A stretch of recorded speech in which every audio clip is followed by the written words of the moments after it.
आइए सुनते हैं एक रोचक कथा। श्रद्धा यानी भगवान में विश्वास। एक बार नारद जी को किसी ब्राह्मण ने रोका। वह पूछा, क्या आप ईश्वर से भेंट करने जा रहे हैं? क्या आप उनसे पूछेंगे कि मुझे कब मुक्ति मिलेगी? नारद जी ने उसकी बात मानते हुए कहा, अच्छा, मैं उनसे पूछ लूँगा।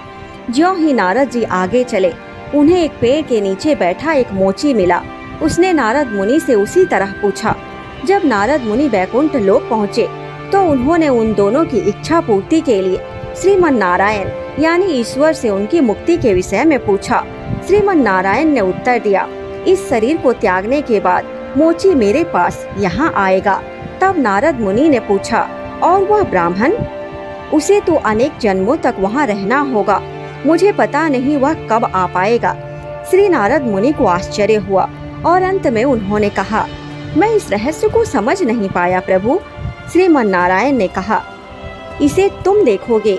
जब वे तुमसे पूछें कि मैं धाम में क्या कर रहा था, तो उनसे कहिएगा कि मैं सुई के छेद में हाथी डाल रहा था।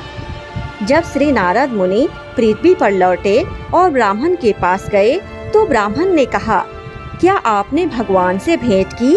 वे क्या कर रहे थे? श्री नारद जी ने उत्तर दिया, वे तो सुई के छेद में हाथी डाल रहे थे। ब्राह्मण ने कहा, मैं ऐसी अविश्वसनीय बातों को नहीं मानता।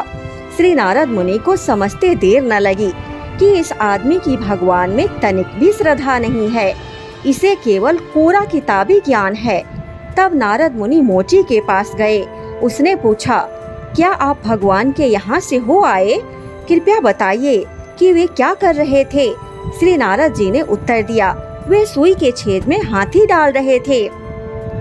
बेचारा मोची रोने लगा, उफ, मेरे भगवान कितने विचित्र हैं, वे सब कुछ कर सकते हैं। श्री नारद जी ने पूछा, क्या तुम्हें विश्वास हो रहा है कि भगवान सुई के छेद में से हाथी निकाल सकते हैं? मोची ने कहा, क्यों नहीं, मुझे तो पूरा विश्वास है। किस तरह?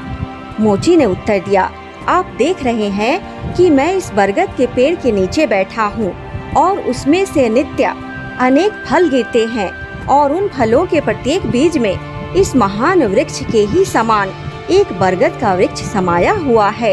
यदि एक छोटे से बीज के भीतर इतना बड़ा वृक्ष समाया रह सकता है, तो फिर भगवान द्वारा एक सुई के छेद से हाथी निकालना कोई कठिन काम कैसे हो सकता है? इसे श्रद्धा कहते हैं। यह अंधविश्वास नहीं है, विश्वास के पीछे कारण होता है। यदि श्री कृष्ण इतने नन्हे नन्हे बीजों के भीतर एक एक विशाल वृक्ष भर सकते हैं, तो क्या उनके लिए अपनी शक्ति के द्वारा सारे लोगों को अंतरिक्ष में तैरते रखना कोई महान आश्चर्य की बात है क्या? जय श्री राधे राधे।